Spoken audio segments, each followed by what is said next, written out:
next.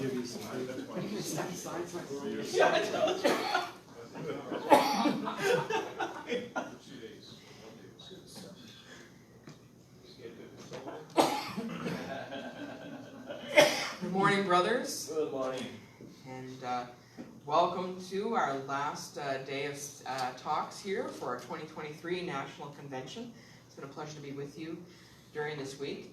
It's my pleasure today to introduce to you two speakers who are going to speak to us on the subject of priestly fraternity. And so another dimension of growing stronger together. Fathers Walter Flynn and Patrick Sala.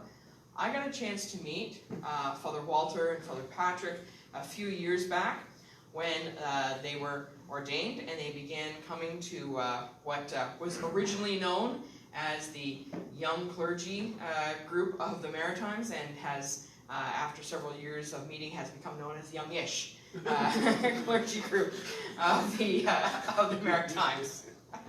But we get together, and even just in the few times that they've been with us, they've shown their zeal for priestly fraternity, their commitment to priestly fraternity, their ability to make a real, an actual fraternity last, even when separated by many hours of driving distance. And they've so greatly impressed both myself and the rest of the group that when I was a year back looking for names to speak about the subject of priestly fraternity, their names immediately came up, even though they had been ordained fairly recently.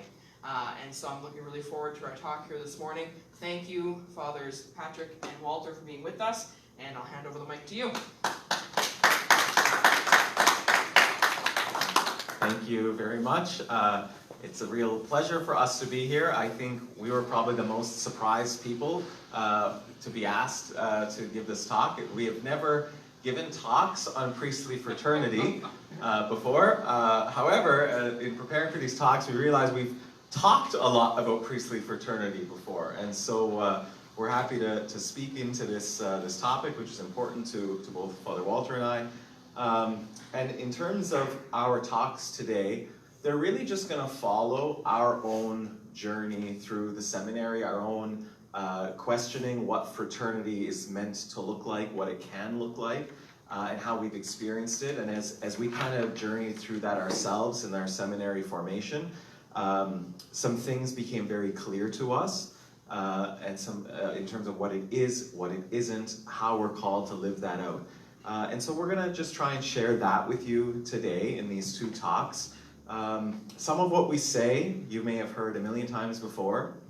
Great, it's good to hear it again. Some of what we say you may have heard a million times before and you think, I've heard this a million times and I don't believe it works. Okay, we'll do our best. We might say something that challenges something you've heard before. And so we just pray that we all have open hearts to receive this, and our hope is that it will be helpful to you, helpful to your presbyterates, and to hopefully new priests being ordained, so that fraternity can truly be a fruitful thing and a helpful thing to all of us as we serve God as priests. And so, you guys know which one is which. I'm Father Patrick, and this is Father Walter.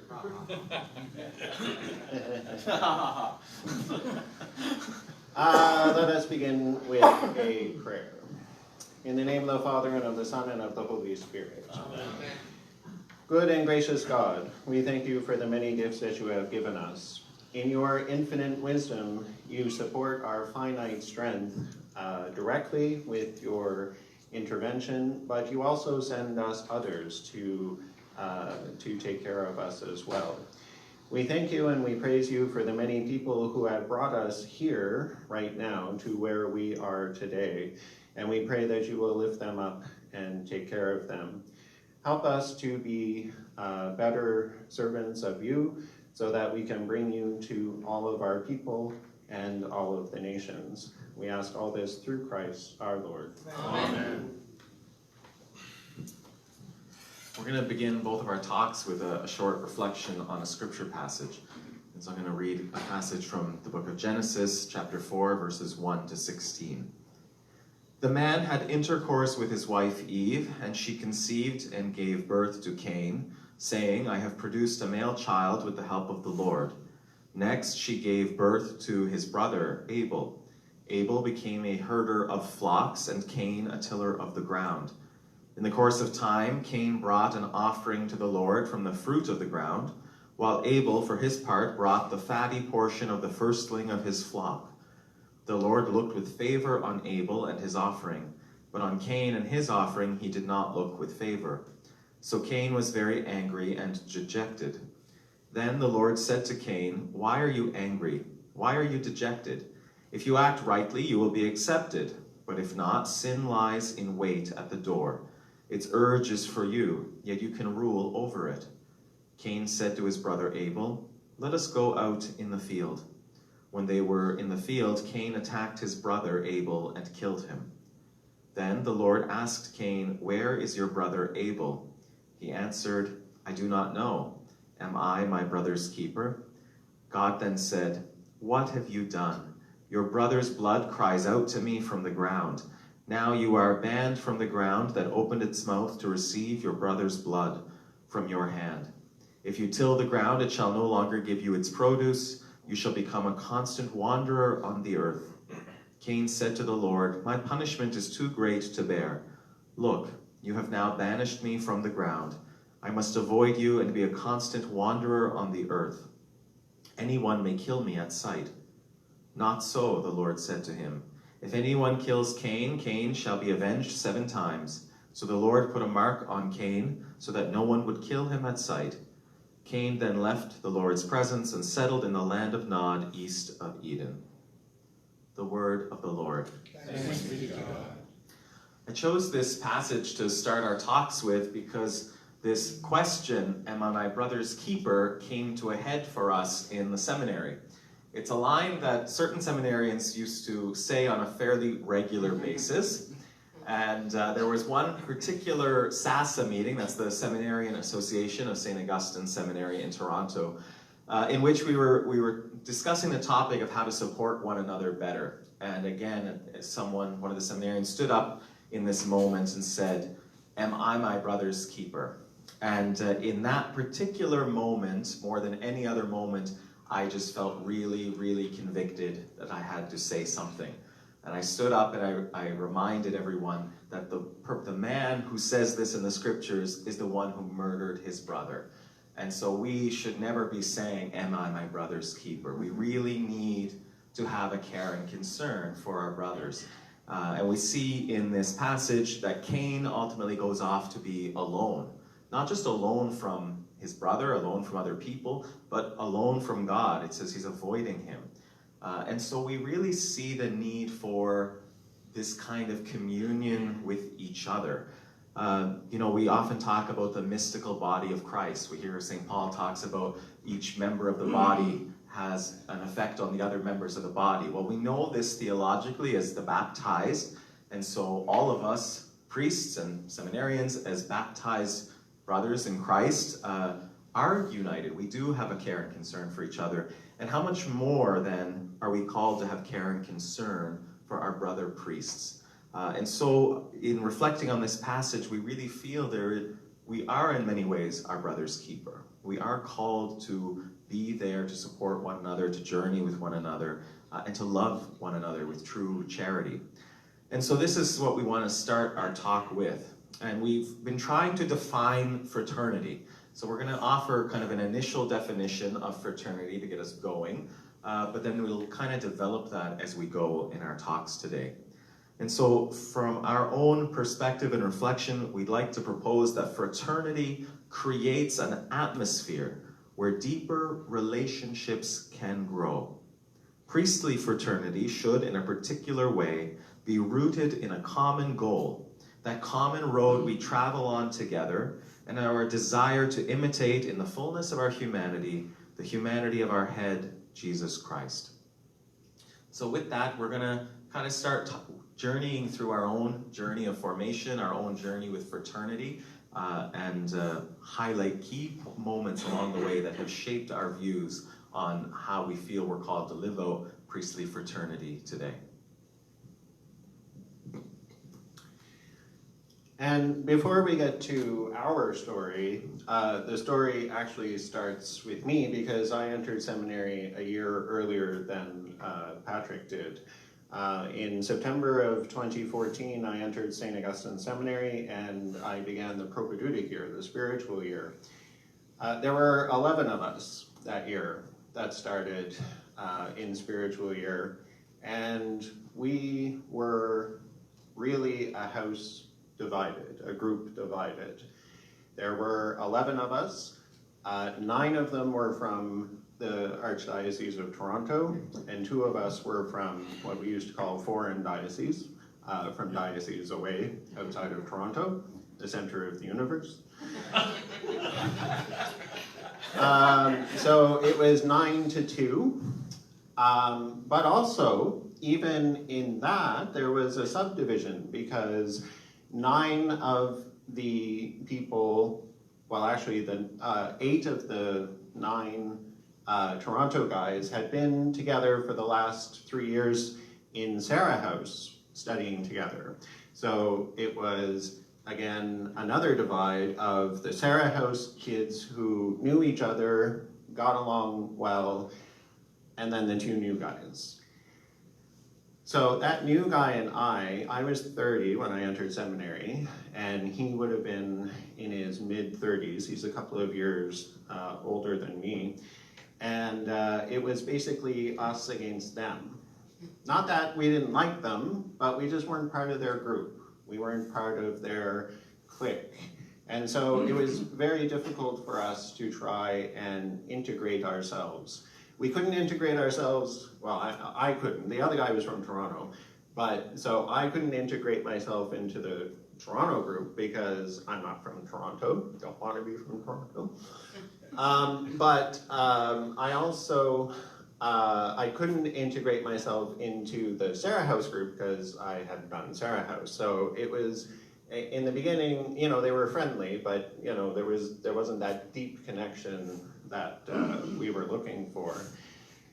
And meanwhile, this other guy, God love him, him and I, our personalities, to be honest, I don't know. They're either too similar or they're too different. But whatever it was, we clashed quite a bit. We had differing views on a whole lot of things.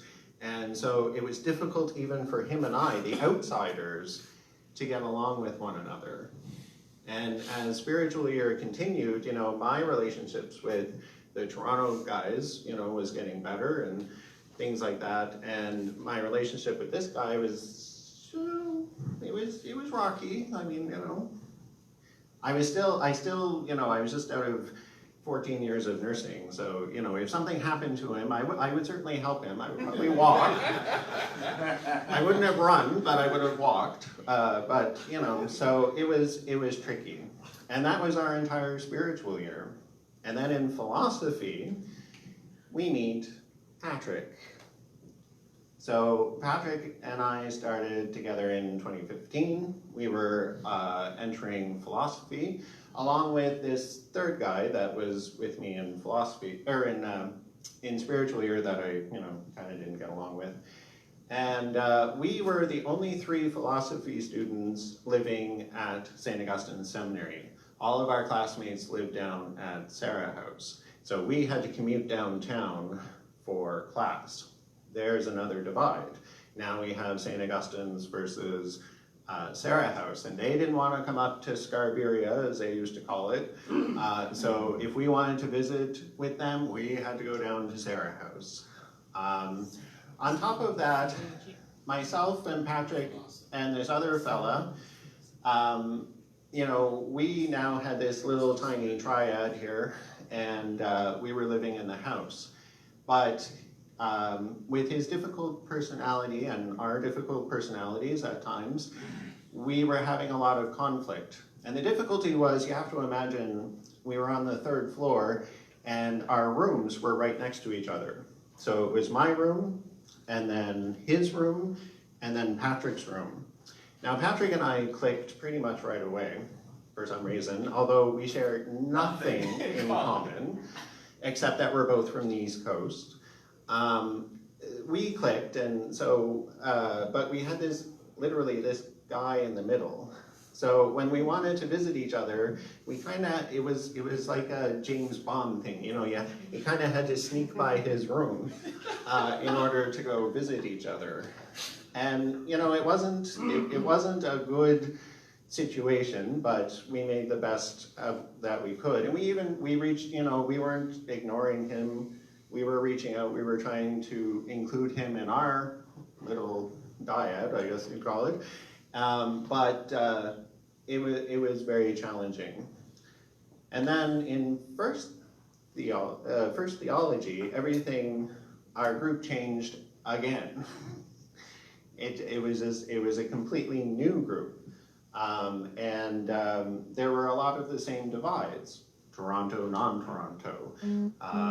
Age was another one in our year in the beginning. And we had all of these new personalities that we had to get used to.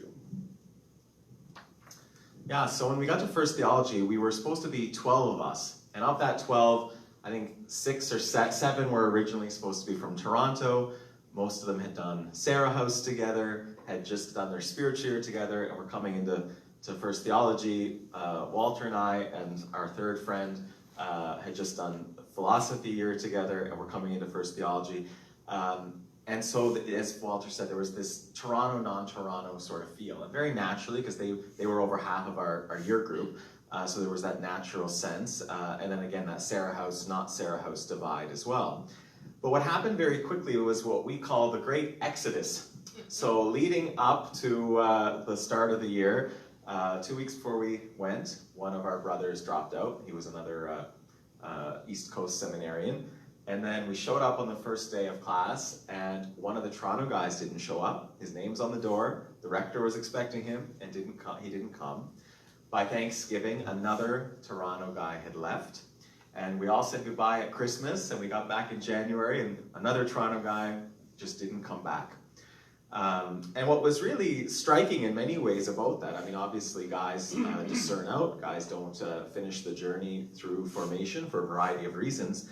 But what was really noticeable each time is that none of us saw it coming. Nobody had a clue that these guys were discerning or thinking of leaving. They just, in some cases, gave us a week's notice.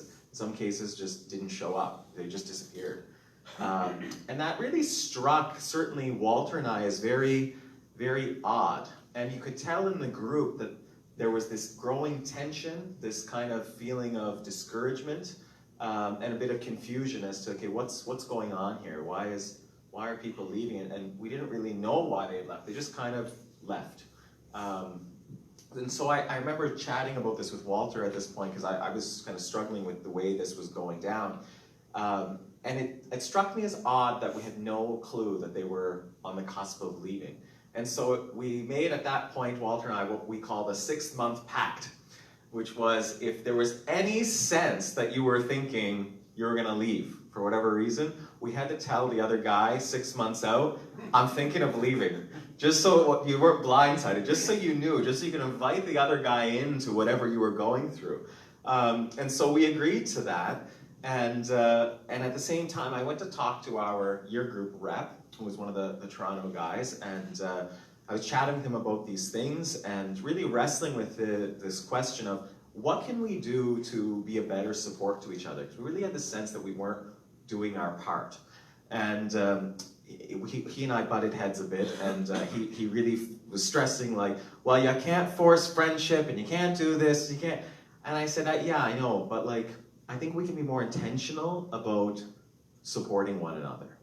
And when I use that word intentional, it seemed to capture him in some way. And he goes, okay, I think you're right. I think there's something, we can do something. And so we ended up having a year group meeting in the new year to talk about this whole thing that guys had left. It was the first time we really talked about it as a group and kind of processed and shared a bit about, you know, how we felt about the fact that guys were leaving.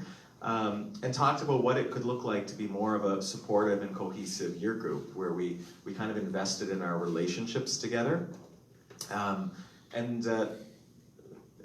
We had this real consensus as a group at that time that we actually wanted to be a supportive year group. And everybody was bought into that. We didn't really know exactly what that looked like at the time, but we knew we wanted to cultivate our kind of group dynamic and the support structure that we could be for each other.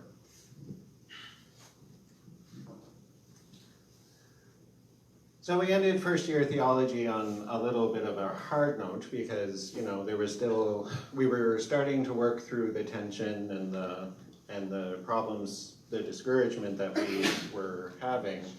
And by the time we started second theology, I mean, you have to remember, this is my 4th year of formation by now, Patrick's 3rd, and we've been going through this for our entire formation, right? There's this underlying tension, separation, division in between us, and we were frankly getting sick of it.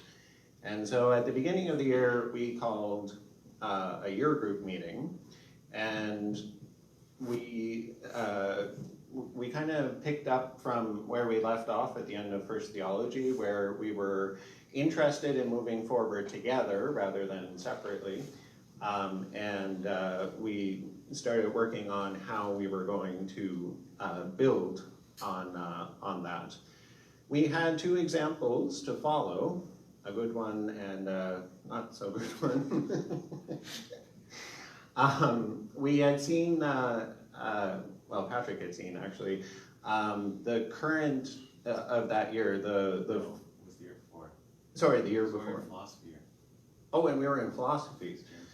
We had seen, yeah, sorry, I'm writing long since ordained by this point. We had seen examples of the 4th years coming together in prayer in the chapel together. That was one year, that was when we were in philosophy. But then in another year, and this would be the current year, yes, the 4th years were absolutely brutal to one another. It was awful. I mean, they visibly fought. Nobody clearly liked each other, and it was just setting a terrible example for the house. So we had these 2 examples of 4th years to follow. Now, we were only in 2nd year, but still. So, second theology, we're coming up to our installation as acolytes, and we had like 8 or 9 weeks until our installation. And so what we decided to do is we wanted to do 2 things together. We wanted to pray together, and we wanted to have fellowship together. So what we decided to do was we were going to start having a weekly holy hour together in preparation for our installation to acolyte. And it was simple. We would just go into the chapel. We had a particular day and time. We would go in. We would sit in front of the Blessed Sacrament. We wouldn't even expose or anything. We would just sit there. Somebody would be appointed leader. They would say a prayer. We'd sing a hymn. We'd sit there for 50 minutes, and then we'd pray midday or something prayer together. And that was that. And then monthly dinners we started as well. And canonically, we were supposed to have 1 year group dinner per semester. That was the instruction of the seminary. We decided that wasn't good enough for us. We wanted to have monthly dinners together. And there was an even number of us by this point. And so we paired up. And 2 people were responsible for the monthly dinner. Now, the very first dinner that we had was me and my counterpart from spiritual year and philosophy that, you know, we were still working on our relationship at this point. But we made spaghetti.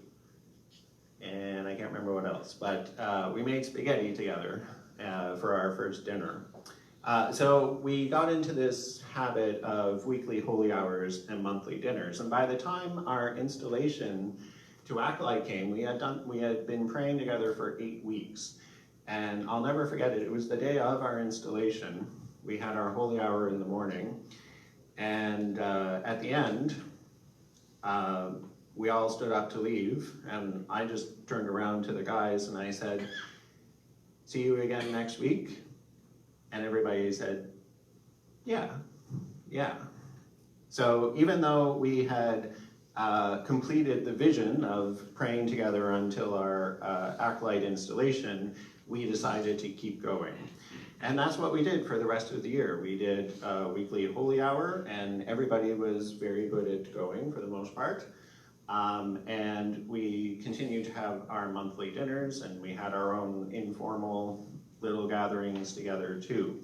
It got to the point where we liked each other so much that we started going away to a cottage. Two of our classmates had cottages. So we went out to one in November. We went out for a weekend together, how many are we talking here? Eight. There were 8 of us. All 8 of us went out to the cottage, and we had an absolutely fabulous time. To the point that by January, people around us were starting to see a difference. They were starting to see that there was something special and unique in what we were doing.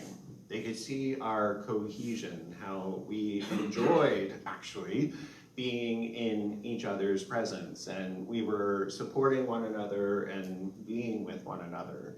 And you know what seminary is like. I mean, there are whispers around the whole building, and they were whispering about us. They were whispering about how great we were, and we didn't even know how great we were at this point.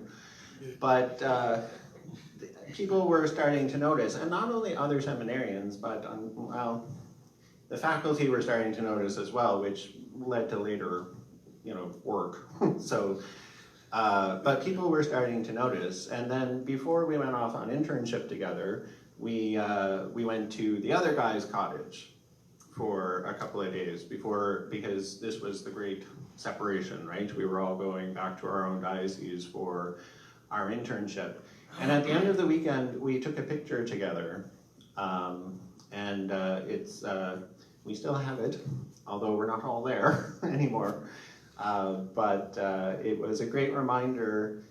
I mean, for me personally, through internship, separated from everyone, it was a great reminder to look back at that and remember that even though, yes, I'm sort of alone because I'm the only one in the diocese, I was the only seminarian at the time for the diocese, I still had love and support even though there were thousands of miles in some cases between it.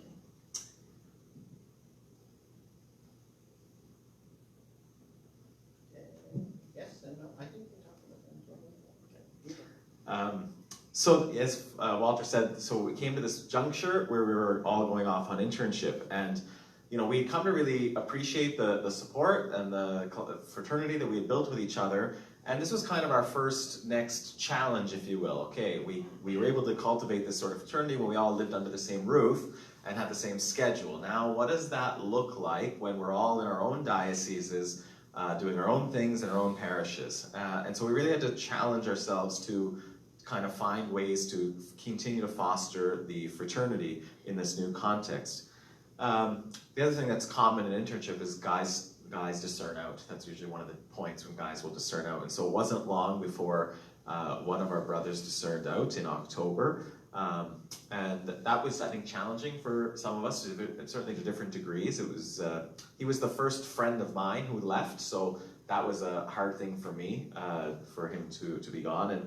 And I felt it weird, in a weird way, because if you're at the seminary and somebody leaves, you see them pack their bags and go. But where I was away, it was just like you're trying to tell yourself, okay, yeah, he's not in formation anymore. It's something's changed, and so it was hard to go through that a little bit, especially being from distance. One of the things we did well as a group was phone calls and FaceTiming, and so we really tried to prioritize having time to do that, and not just kind of like, hey, how are you, and laugh at a joke or something, but we talk to each other maybe on a monthly basis with each of your brothers kind of thing, and you'd talk for an hour. You'd actually talk about what was going on, what you were feeling, what was challenging you in internship. So it wasn't just kind of socializing, but it was on a deeper level, kind of sharing our experiences with each other and helping each other go through the difficult parts of that and rejoicing in the good parts of that. And so for my part, I had a note on my iPhone where I had everyone's name, and I would list the date I last talked to them. so that I could keep myself accountable. That once it was about a month, if it was a month and a half, I really had to reach out and make plans to talk to the guy. And not just for his benefit, but for my benefit as well. And so we were able to cultivate and keep up this, this fraternity throughout our internship. In January, all of us were at the seminary. We go for a week of formation while you're on internship at St. Augustine's. And I was kind of going through a rough patch at the time. And so Walter and I had our flights were around the same time going to our respective dioceses. And so we were on our way home. We were in the Toronto airport together. And while we were sitting there in the airport waiting at our gates, I had to enact the 6-month pact that we had made in First Theology. And I had to tell him, listen, I'm going through a rough patch, and I don't know where this is going, but I conceivably could see myself either discerning out or at least taking a break. And I need you to know that. And so he became aware of that, and he would check in regularly on me about that. And then a month later, I was going on a kind of my own personal retreat, and it was meant to really go and pray with whatever I was going through at the time that was causing me to have these doubts and these concerns. And just before I called him, before I went, I called him and told him, listen, I'm going on this retreat, and honestly, this could be the retreat that I discern out. And so I need you to pray for me. And I said, but don't tell anybody. I don't want everyone getting worked up and scared. And he goes, sure, no problem, goodbye. And I later find out that as soon as he got off the phone with me, he picks up the phone and calls one of our Toronto brothers. And he was on his way to something in the parish, and he says, Andrew, don't have time to talk. Patrick's not doing well. He's going through a rough patch. He needs our prayers. Tell everyone else. And Andrew just goes, right, and hangs up. And apparently they're all praying for me. I know nothing about it. And thanks be to God, I had a wonderful retreat. It helped me go through a lot of things I needed to pray through and reflect on. And I came out in a really good place. And only later then did Walter tell me, well, you had all 7 of us praying for you while you were on that retreat. And in a really deep way, these are one of the moments where you realize the power of prayer. And not just surface prayer, but the prayer of people who know you and love you deeply, who are there spiritually with you even when you're not close together. And so that was a really, really wonderful example of how the fraternity that we were building was really carrying us through our formation. Then towards the end of the year, we lost another guy who, just for a variety of reasons, needed to do another year of internship. And so we came into Third Theology with a different group dynamic. And one of the things that we've come to recognize is that when you have a fraternal group, there's definitely the group aspect of it, which depends on the dynamics of everybody involved, but there's usually also smaller group dynamics. And so in our group of 8, there was the group of 8, but then there was also 4 groups of 2. Everyone kind of had like a best friend within that as well. And the 2 guys who left 2 of those pairs without their pair kind of thing. And so you saw, like in Third Theology, the individual groups were now off kilter. Our group dynamic has changed. The 2 guys that were no longer in our year group were pretty outgoing guys who contributed a lot to the group dynamic. And so there was a shift in how we experienced our group. What else happened at that point? And so we also had to figure out the other thing we had to think about and pray about too was, is fraternity at that point just for the guys who are together? What does it mean for these 2 guys that were not in our group anymore? And I remember we were wrestling with that at one point, and I kind of said, well, if our fraternity with these guys stops because they're not in our year group or they discern at a seminary, was it ever a genuine fraternity to begin with? Like, can we not continue to carry this person and support this person? And so we had to find ways to keep on fostering those relationships with these 2 guys. And even after that, we ended up going back to one of the guys the guy who discerned out of the seminary was one of the guys with the cottage. And we still went for a cottage weekend at his cottage with him after he left the seminary. And so we were able to keep cultivating those things. But the other thing that was really striking about Third Theology was that both Walter and I did something we both swore we would never, ever do. He became the SASA president, and I became the SASA vice president. Now, Walter had long since sat at the back of the room during SASA meetings, and said if I was ever elected for SASA, the first thing I would do is dissolve SASA. And I, for my part, had run for secretary in First Theology and lost. I'd run for president in Second Theology and lost. And I always said I'd never be the vice president because I absolutely hate dealing with money, and that's one of the prime roles of vice president. And so we finished our first opening SASA meeting as a group at the house, and you have to have elections and all this stuff. And then we were gonna have a year group meeting. And I said to the group, okay, you guys go, I just gotta run to the bathroom, I'll meet there in 5 minutes. So I get to the boardrooms where we were meeting as a year group, and I was like, okay, what did I miss? And our friend Andrew says, well, Walter's just accepted a nomination for president, and now we'd like to nominate you for vice president. And I'm just like blown over. I'm just like, how the heck did this happen? And I'm looking at him like, are you gonna dissolve SASA? Like, I don't want to be the vice president of that. And anyway, they talked, they convinced me, I guess they had already convinced you, to take this on, and so we did. And in that role, there became some key things that tied into fraternity, which Walter's going to get into. I just want to finish with internship sharing, something we do at St. Augustine's every year, where the guys who've just come off internship share about their experience. Now, Walter and I had been the intern sharing many times at this point, and you often hear stories, especially from the guys in Ontario dioceses, about, oh, well, I went to school visits and I did this, and it's mostly they're telling us what they did, which is sometimes helpful, sometimes it's not as helpful.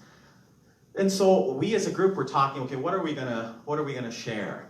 And somebody made the comment, don't just share what you did. They know what you did. Share what they need to hear. What from your experience is actually going to be helpful to these younger guys on their journey of formation? And so we just left it at that, and we all took it to prayer to discern what do we need to share. And so we're in a lineup in the front of the room, one at a time, go up for a few minutes to talk about something on internship. And every one of us shared something really deep and powerful, something we really struggled with on internship. And I remember I was listening to the very last guy, who's the friend Walter's mentioned from going back to Spiritual Year, the one that both he and I had challenges with. And he too shared something very deep and beautiful that showed his own brokenness in some ways. And I remember thinking like, wow, good for him, because he's maybe the last person I'd expect to share something and be vulnerable in that way with the whole house. And as I was reflecting on that while he was speaking, I thought, I've actually heard this story before. He had shared that with me in one of our phone calls during internship. And then looking down the line, and I realized every one of these deep and powerful experiences I'd already heard before. We had shared all of those most powerful experiences with each other through our relationships in a very natural and organic way. And so that was kind of the moment for me when I thought, I think something's happening in our group, like something's actually working in terms of the fraternity of our group. And as Walter mentioned, these things were being very much noticed by our brother seminarians, many of them coming and saying like, how do we do that? Like, what are you guys doing that we're not doing? The rector, the faculty commenting. I remember especially after intern sharing, some of the faculty saying that that was the most profound intern sharing that they'd ever witnessed before. And we weren't trying to do anything, we were just, I don't know, being us. And it just kind of, as a group, these things were happening. So that something beautiful was happening. So I'm gonna let Walter take over, because third theology kind of brings things to a head in many ways. So with the new group dynamic, you know, we had lost a couple of guys through the internship, but also we were in third theology now, so we were the big kids. Whether we wanted to be or not, we were the older brothers, and people, whether they should have or not, were looking to us for guidance and example, just like we were in philosophy and so forth. We were looking at the older kids saying, okay, this is how we do this kind of thing. And as a group, you know, we had our tight bond, but then we needed to discern where God was calling us with this new change in dynamic and status as big brothers. And the answer came to us through our, you know, prayer and talking and discussing together, and the answer was we had to look horizontally and vertically. So we had to look vertically, meaning that we were going to continue to take care of our needs, like our fraternal needs, together as a group. But we needed to take that, and we needed to go out and to spread it to others, to help others on their journeys as well. And so we really decided that horizontally and vertically meant that we needed to take this role of big brother, of big kids in the seminary. We needed to take that seriously. And so our group began reaching out to others and supporting the house in a much greater way. I mean, we did more work in third year and fourth year to a degree than we really, I can't believe we did everything that we did. And on top of that, Patrick and I are president and vice president of SASA, so that was fun. And in fact, in my opening meeting with Father Rector, Father Edwin Gonsalves, he had been noticing this development in our year group, and how we were coming together and supporting one another and so forth, and he too wanted to expand that throughout the seminary. But what we had found was that nobody could agree on what fraternity meant. And frankly, what Father Edwin, with due respect to him, thought fraternity was a little bit different than what we thought it was. And so there was, again, a divide, and anytime there's a divide, we should build bridges. So I decided to execute my authority as SASA president, and I declared a synod. I declared a synod in the seminary on fraternity. So we met with the different groups. We met with theology, with Sarah House, which was by this point upstairs on the 4th floor and had been for a few years, and spiritual year, the 3 groups. So we would get together with them and we talk about what fraternity is and how we can improve it in the house and so forth. It was a beautiful process. It was a hell of a lot of work. And of course, no synod would be complete without a post-synodal exhortation. So again, invoking my authority as SASA president, I wrote a post-synodal exhortation called In Unitate Ambulamus. Anyone know what that is? We walk in unity. 18 pages long. Longer than some of my seminary papers. And I put a lot more work into it than some of them, to be honest. Yeah.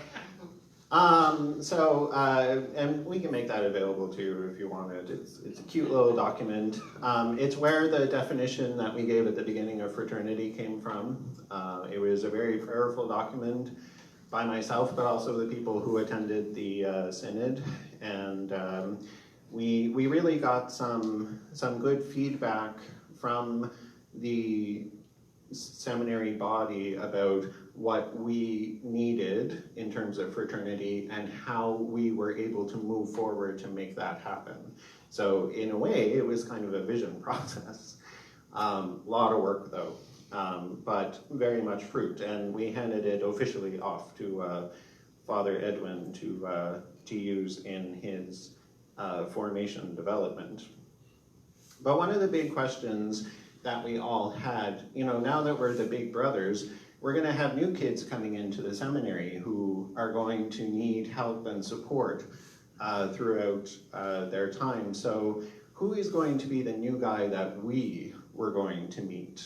And of course we met a whole lot of them, but one guy in particular, so I was president, Patrick was vice president, and this guy ended up being our secretary. He was in second theology at the time. First theology at the time, sorry, first theology. I can't speak for Patrick. I knew him to see him, but I mean, I didn't know anything about him. And he was elected our secretary, and his name is Ryan. And through the process of, you know, all of our SASA stuff, our synod and everything else, and just being the awesome people that we are, we formed another friendship group. And actually, Patrick and I are flying up to Toronto tonight because on Saturday, Ryan is being ordained to the transitional diaconate. So, of course, his former president and vice president would have to be there.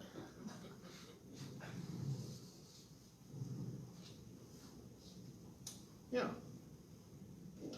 So there's more to the story, but we want to stop the story there because we think that what we shared with you up until that point highlights enough key things that we want to draw out of that story to really articulate what we have come through this our own journey and experience, which is not just our experience, but the experience we shared with our classmates and with the whole seminary, in order to kind of cultivate what we've tried to bring with us into the priesthood as well.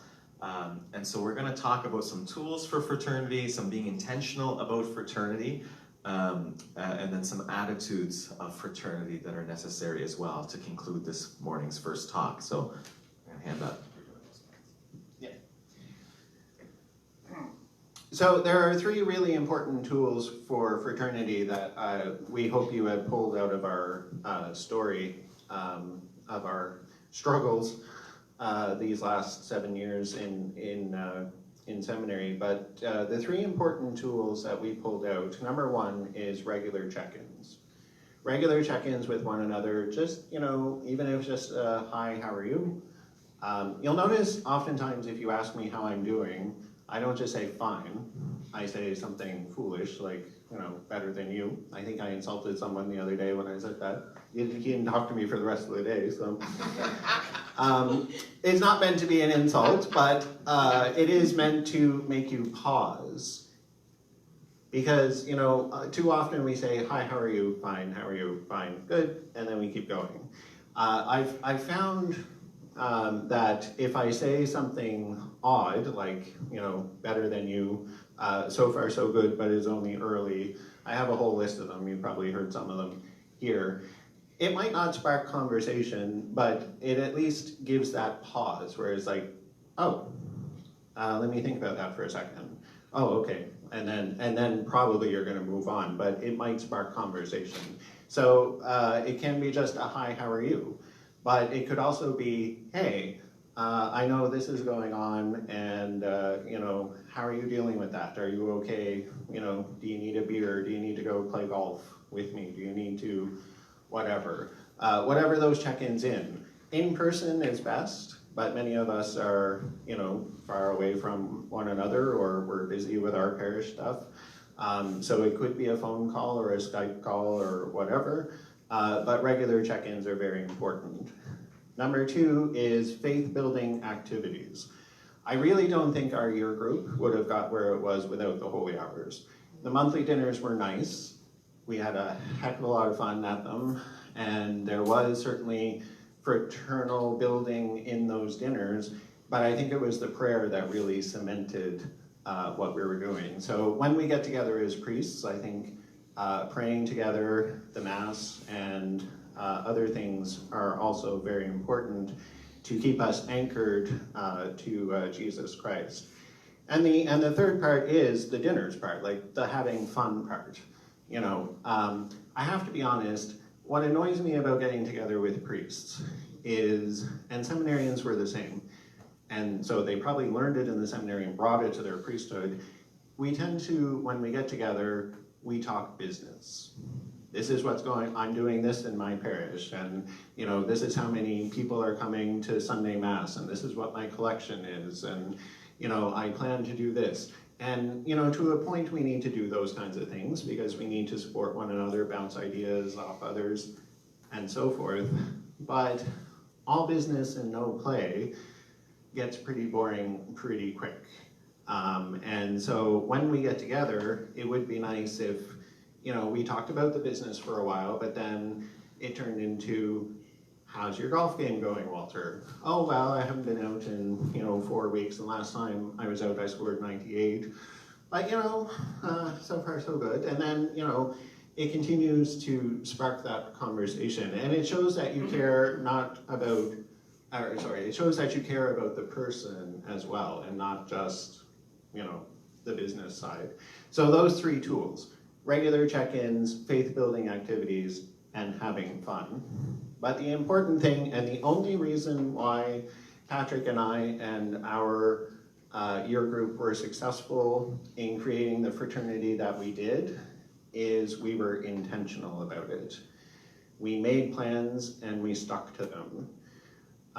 We, especially Patrick and I, especially in the beginning, we didn't wait for someone to reach out to us. We were the ones to go out and to establish that relationship.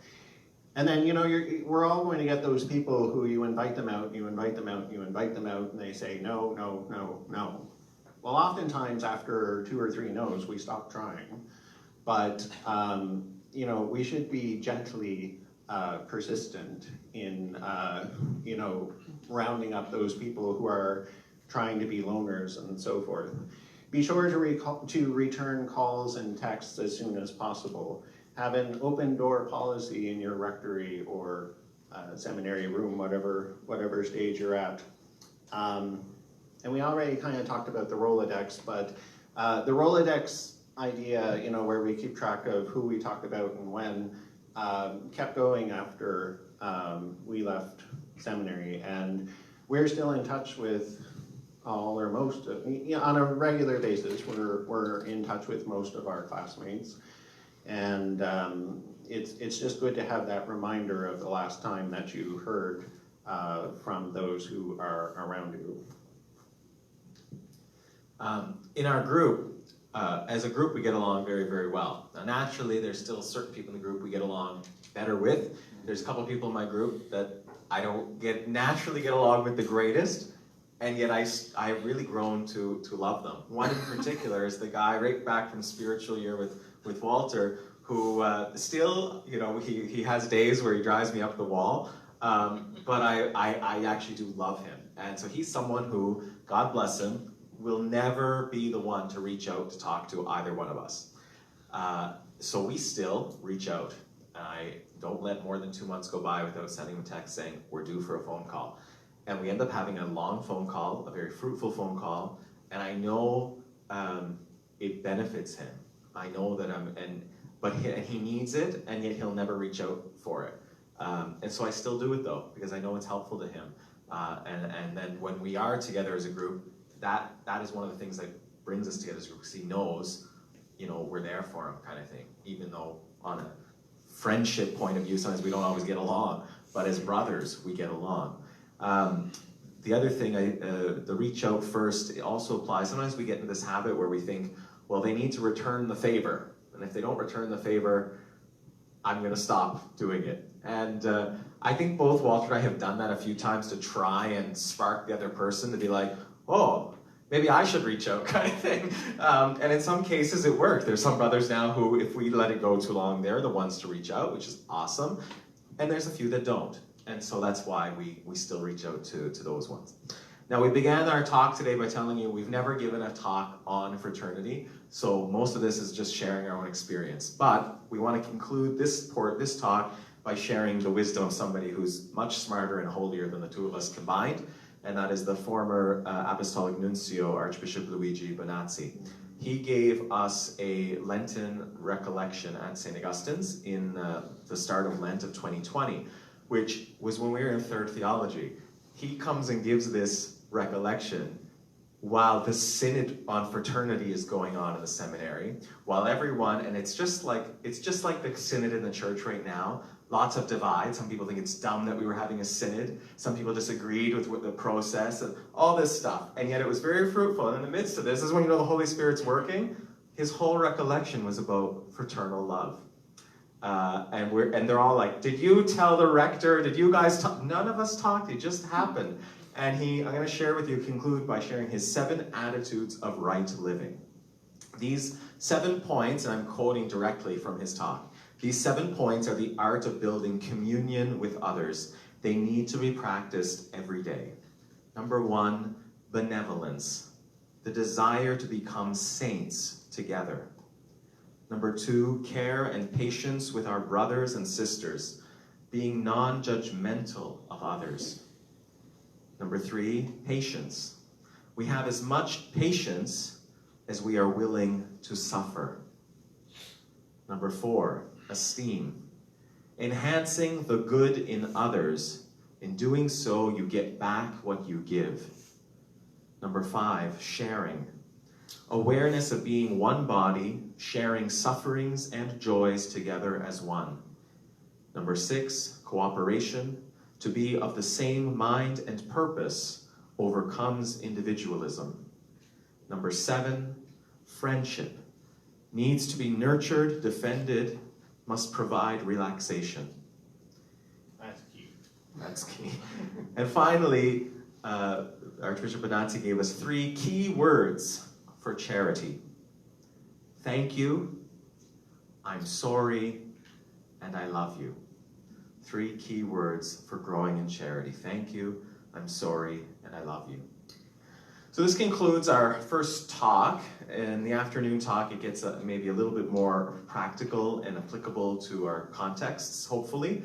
But we just wanted to end by offering you the chance to maybe ask some questions that we might answer right now, or we might carry into our talk after the break. One question it's a statement. After 20 years of the seminary, our class met. Suggestion for your class group every 5 years to get together. And there's a place called St. Augustine's. It's a great place to meet. I've heard of that place. Yeah, I'm just saying that we missed our 25th because of the COVID, but just to say that if you can make an opportunity to meet every 5 years, that would be something I suggest. Thank you. I'm always interested when there's conflict, you know, like he who shall not be named in your group, you know. Who's hopefully not watching this. Yes. But you know, like sometimes it's more than not getting along. You genuinely have a hard time being in the other person's presence. Oh, I almost pushed him down the stairs a few times. Well, okay. You're a coward then. Agreed. But you know, you know, sometimes the tension is palatable and it's hard. You know, these are things that make fraternity hard, you know, and you know, again, this is your first talk on the topic, you know, like, I mean, it's hard to go through, but it does create difficulties in ways that happen. And, you know, I don't know how much fraternity is going on in our synod right now, you know, but I think there's some pretty hard feelings going on. Yeah, so you're absolutely right. One of the things that was key to our group is we had a shared vision of fraternity. So we were committed as a group that we wanted to foster fraternity. And we were committed as a group to what that looked like. So we could call each other out because we had that expectation. One of the challenges in some of the other year groups, because as we said, the others were taking notice, so we had other year groups come to us and be like, what are you doing? We want to do the same. And we were just like, oh, like, well, you know, this is what we're doing. Like, we weren't trying to create a model, we just were doing what we were doing. And so the year behind us and the year after in particular came and asked what we were doing, we're telling them, so they went back to their year groups to propose this. And let's say there was a group of 12 people. Well, maybe 8 of the 12 were on board. The other 4 had no interest in fostering any kind of fraternity. And so they came back and said, well, what do? We got these 4 guys that won't buy in. Leave them behind. That's what I said to them, leave them behind. They're gonna go to your canonically required year group dinner once a semester. Make sure you identify which one's the canonically required one so that they're there, because attendance is required and the seminary wants to know. Invite them every time you're getting together. And if they don't wanna come, you can't force them, but you keep inviting them. And don't let the fact that 4 guys don't wanna buy in dissuade the other 8 from building something beautiful. Because what we discovered is when people see something beautiful, it eventually softens hearts and people take interest and they see it's working and they usually eventually want it as well. And so you just do the best you can. Yeah, you can add something to that too. I just want to add that, and fraternity, when done right, is building bridges, right?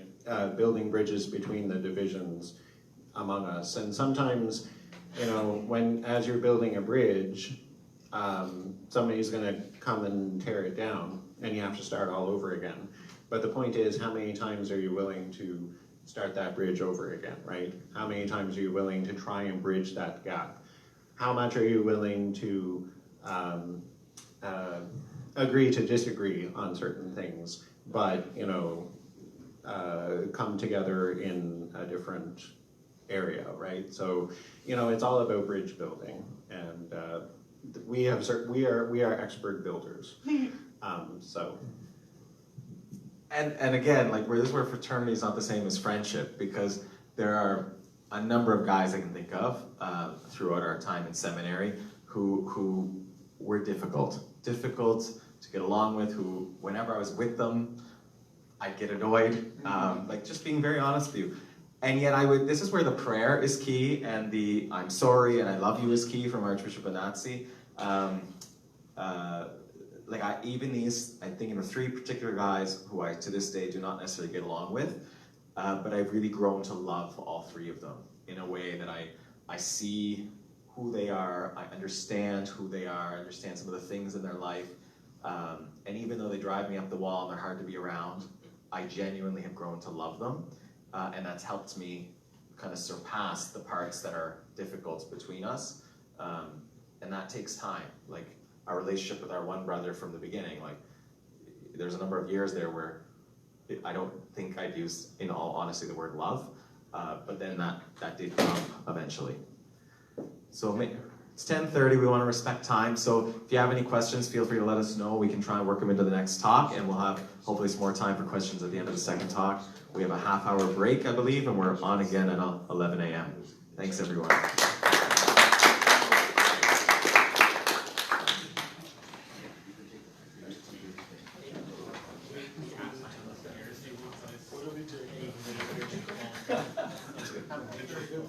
Thank you.